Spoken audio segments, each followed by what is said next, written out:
हमारा राष्ट्र भारतवर्ष साधु संतों की भूमि है, सिद्ध की भूमि है। उन सभी साधु संत सिद्धों ने हमें नाम जप के बारे में बताया है। दोस्तों, यह सबसे आसान तरीका है। आपको मंदिर भी जाने की जरूरत नहीं है या फिर किसी तीर्थ स्थान पे भी जाने की जरूरत नहीं है। महादेव का नाम लेने के लिए कोई भी नियम नहीं है।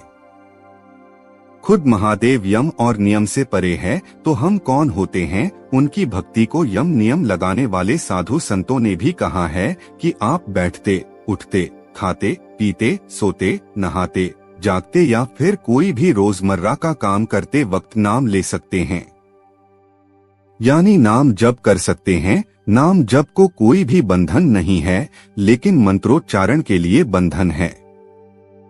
अगर आप सदैव हर समय महादेव का नाम जप करेंगे तो आप हमेशा महादेव के संपर्क में रहेंगे और वह आपकी हर बात को, हर मनोकामना को सुनेंगे और सही समय आने पर आपको नाम जप का फल जरूर मिलेगा, आपकी मनोकामना जरूर पूरी होगी। अब तीसरा तरीका, आपकी बात को महादेव तक पहुंचाने का तीसरा तरीका है योग। दोस्तों, हम सभी जानते हैं कि इस ब्रह्मांड के सबसे बड़े योग्य है महादेव। महादेव को योग योगेश्वर कहा गया है। यह तरीका थोड़ा कठिन है लेकिन बहुत सटीक है। महादेव हमेशा ध्यान में रहते हैं। अगर आप भी ध्यान धारणा सीख ले तो आप ध्यान में ही महादेव का दर्शन भी पा सकेंगे।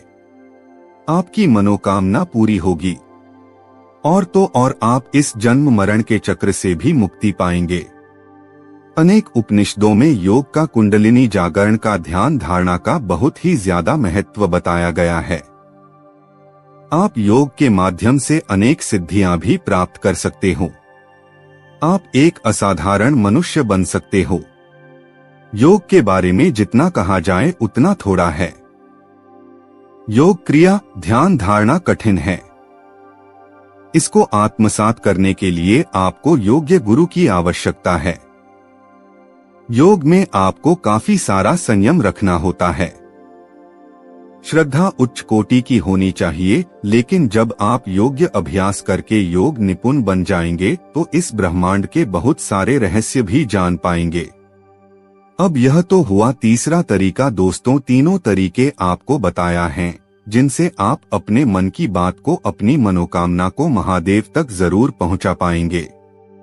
लेकिन दोस्तों, और भी कुछ महत्वपूर्ण बातें हैं जिनका अनुकरण करके आप अपनी मन की बात महादेव तक पहुंचा सकेंगे। 1.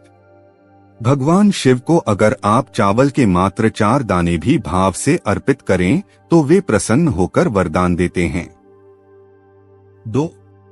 भोलेनाथ को एक कलश शीतल जलधारा भी प्रसन्न कर देती है। 3. एक बिल्वपत्र से भी मनचाहा वरदान पाया जा सकता है अगर वह संपूर्ण भाव से चढ़ाया जाए। 4.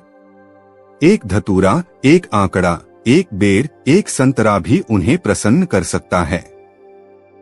5. दूध, दही, शक्कर, घी, शहद और गन्ना का रस भी श्रद्धानुसार अर्पित कर शिव से मनचाहा वरदान पाया जा सकता है।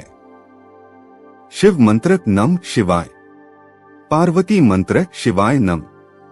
देवों के देव देवाधिदेव महादेव ही एकमात्र ऐसे भगवान हैं जिनकी भक्ति हर कोई करता है, चाहे वह इंसान हो, राक्षस हो, भूत प्रेत हो अथवा देवता हो। यहाँ तक कि पशु पक्षी, जलचर, नभचर, पाताल लोक वासी हो अथवा बैकुंठवासी हो। शिव की भक्ति हर जगह हुई और जब तक दुनिया कायम है शिव की महिमा गाई जाती रहेगी।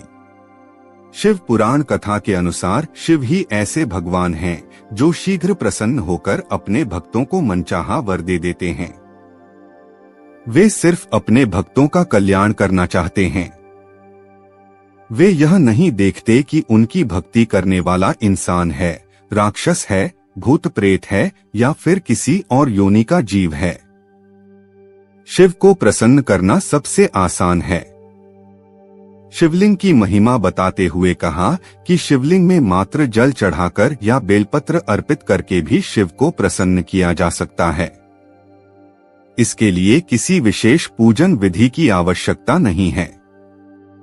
एक कथा के अनुसार वृत्तासुर के आतंक से देवता भयभीत थे। वृत्तासुर को श्राप था कि वह शिव पुत्र के हाथों ही मारा जाएगा। इसलिए पार्वती के साथ शिवजी का विवाह कराने के लिए सभी देवता चिंतित थे, क्योंकि भगवान शिव समाधिस्थ थे और जब तक समाधि से उठ नहीं जाते विवाह कैसे होता।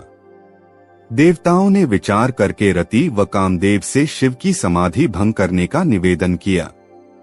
कामदेव ने शिवजी को जगाया तो क्रोध में शिव ने कामदेव को भस्म कर दिया।